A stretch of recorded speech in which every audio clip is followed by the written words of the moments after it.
Hello, everyone, and welcome to Sutton's Days. I hope you're having a spectacular day. Today, we are going to talk a little bit about the potential energy crisis coming to the United States. Now, right now, back on October 7th, Bloomberg put out an article saying global energy crisis threatens to hit the U.S. grids this winter. Okay, don't put a comment in there when there's not one, Lisa. Global energy crisis threatens to hit U.S. grids this winter. Yeah, okay. I'll link that article down below. But pardon me, it said the energy crisis that led to electricity shortages and blackouts in Europe and Asia may be heading for the U.S. Electric companies are alerting customers about winter price hikes, and an energy hedge fund warned of potential gas shortages. Okay, this is like super serious. These utilities are worried the assets that they have can't get enough fuel.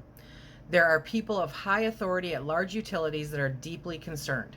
Okay, I'll pay attention to that. So, got my notepad here. We are talking about potential increases, okay, depending on where you're at. Natural gas, 30% increase. Electricity, a 6 to 15% increase. Propane, that's what we have here, a 54% increase. That's mind-boggling, seriously. If you still have an oil burning, furnace, 43% increase. There's not a lot of those left anymore, but they are out there. These are astronomical prices. This is a lot. Now, I know that over the summer, our local electric company said, hey, we are doing a new program, and so if you use electricity between, I forget what time it was, like 2 p.m. and 7 p.m., something like that, then there's going to be an additional charge because that is the prime time when everybody uses it. And they said it should only cost you, $2 more a month. Yeah, no, it costs a lot more than that. So I don't take their word for this very much at all. And we are like all LED in this house.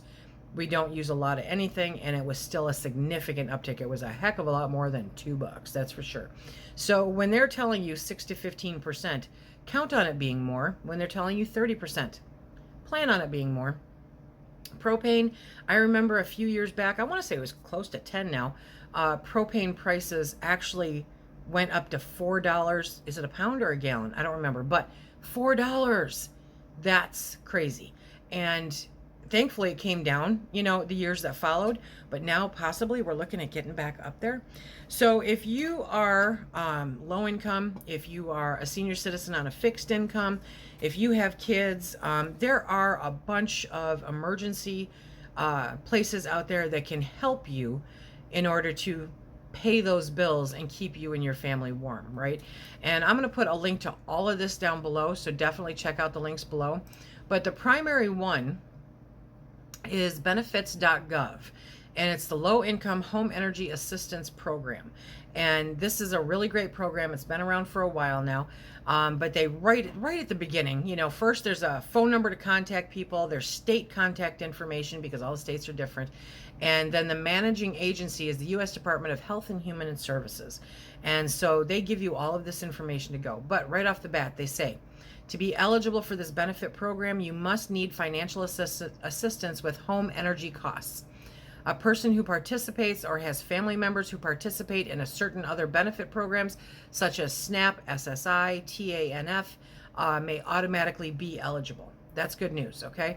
And that's really great news for our senior citizens who are on fixed incomes. I've been kind of focused on them for a little bit, and I mean, that makes a big difference. If you're getting Social Security, you're probably not getting a whole heck of a lot, right? And so every penny literally counts. To be eligible, you must have an annual household income before taxes that is below the following amounts. So if it's a household of one, it has to be below $19,320.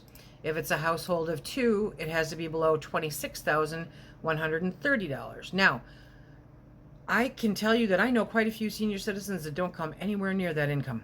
Nowhere near that income. Automatically qualify. And there's no harm, no foul. Definitely check this out.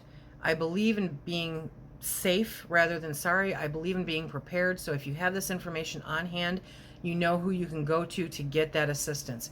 It's really, really important that you stay warm, okay? They are talking about a potential 10-degree drop in temperatures. And while 10 degrees may not seem like a lot, it's a lot if you're cold. They're talking about Texas having another cold thing like they did last year. That was an emergency of epic proportions while the country was, making fun of them. These people are not prepared for it. My sister's in North Carolina, and even though she grew up here, she's like, we can't handle it. They don't have the infrastructure for it. They don't have the equipment for it. They don't have snow plows and salt trucks and all of that kind of stuff. It's not what they're made for. It's not what they're used to. Okay, so making fun of people in that kind of situation is really, yeah, bad. Anyway, I digress. So, the warmer climates are expected to get some really cold weather. They're not geared for this. I remember when I lived in Hawaii, I didn't have a furnace. It dipped below 60 and I was freezing. So take this information, use it, find a way to keep yourself warm in case of an emergency and day to day, because day to day is going to be important also. There are also grants. Now, they have, I'm going to put another link down below.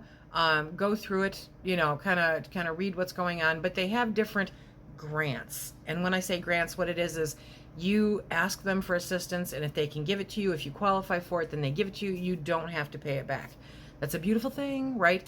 And they have them all over the place. So what grants to help pay bills are there? There's Operation Roundup, NetWish, the Low-Income Home Energy Assistance Program, Supplemental Security Income, and the Child Care and Development Fund. These are really great. So all of those are going to be in one link for you in order to help you if you need help. And they walk you through how to apply and what you need for it, all that fun stuff. There's also a third one, or this is part of the other one. It's the web address is ssa.gov SSI. So it's the Supplemental Security Income. I'm going to give you a direct link to that one because I know we've got quite a few people in this community that are on SSI, and this is really a helpful thing to have and to understand how they can help you. Now, in addition to all of this really great information, there are organizations, nonprofit organizations, community organizations that help people when they cannot cover their heating costs or their utility bills, that kind of thing, okay? So I strongly encourage you, if you need assistance and cannot get to any of these ones, to reach out to your local community also, and they will help. Sometimes the easiest way to find out who they are is to contact your municipality office and see if they can direct you, or do a local search, call your churches, that kind of thing, and see how they can help. Because keeping warm this winter is going to be kind of a big deal, kind of a priority according to everything that they're forecasting. Now here we have propane, so I'm concerned about that 54% increase. But I also was hedging my bets earlier this year, and they have a month where they say sign up now and you can prepay and you can do all this other stuff. And so we saved our pennies and we prepaid. And I believe we prepaid quite a bit through into 2023, okay? Because I wanted that security, even though we heat with wood. Now, in addition to that, we also purchased all of our wood. There's always a fly, isn't there? We purchased all of our wood for the winter in one, well, actually it was 5, but he cuts it because, we don't cut wood in here anymore. So he cuts it and he drops it off, and then Phil stacks it. I would love to say I participated in that activity. However, I did not. So Phil's got it all stacked and it's all beautiful, and it's a mix of ash and oak and maple, and life is good. Now, depending on where you live, the cost of wood can be kind of high. But I know there's organizations out there also where if you do heat with wood and it's normal in your area, normal-ish in your area to heat with wood, then there are programs out there who will pay for that also. Check out St. Vincent de Paul if you've got it. Check out the Salvation Army.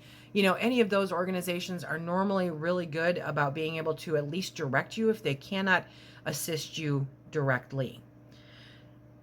Being able to stay warm and stay dry and be comfortable during this winter season sounds like it's going to be a little tricky, and it's going to be of the utmost importance. With colder weather, possibly dipping into territories where they're not used to it. And with the cost going up, this is going to impact a whole bunch of people. So be prepared. We're a little late to this warning, I think, It's something that was on my horizon because I wanted to be uber set up for everything. But as a nation, I don't think it was on our horizon until September-ish, definitely the beginning of October. And a whole bunch of articles came out and a whole bunch of forewarning, which wasn't really forewarning. It was, you're running a little late here. But do what you can now. If you are in an apartment or something like that, then obviously second and third floors are better because heat rises. However, you also want to have a backup heat source that you can do in your apartments, okay? Be careful of fire. Be safe. Be safe when it comes to exhaust from any heating elements, when it comes to fire, when it comes to everything. Heating has its perils and you need to be safe. Very, very important. Also, call your municipality and find out where any heating centers are. When there is a massive outage of power or something like that, they will normally open up a heating center where you can go be warm for a while. Find out if they accept pets. Do that kind of thing, because if you've got pets, you have to worry about them too. Okay, you guys, please check out the links down below. Please do your due. Be safe, but stay warm. This is going to be a heck of a ride this winter, I think, but let's all ride it out together and let's help each other. Which reminds me, if you can, if you are aware of other organizations in your area, if you would put your metropolitan area and the name of the organization and maybe some contact info in the comment section below, and then check out the comments below, you guys, and see if anybody in your area has any of that information. Help people help themselves. Somebody help me kill this fly. And stay warm. Okay, help families stay warm, help our senior citizens stay warm, help people stay warm this winter. Toss down any information that you have for organizations that will assist with this kind of thing in the comments section below. You guys are awesome. You are amazing, and I am so grateful that you are part of our community. Until next time, remember, if you like what we do here, please hit that like, subscribe, and share. Check us out on Instagram and Facebook, and be safe.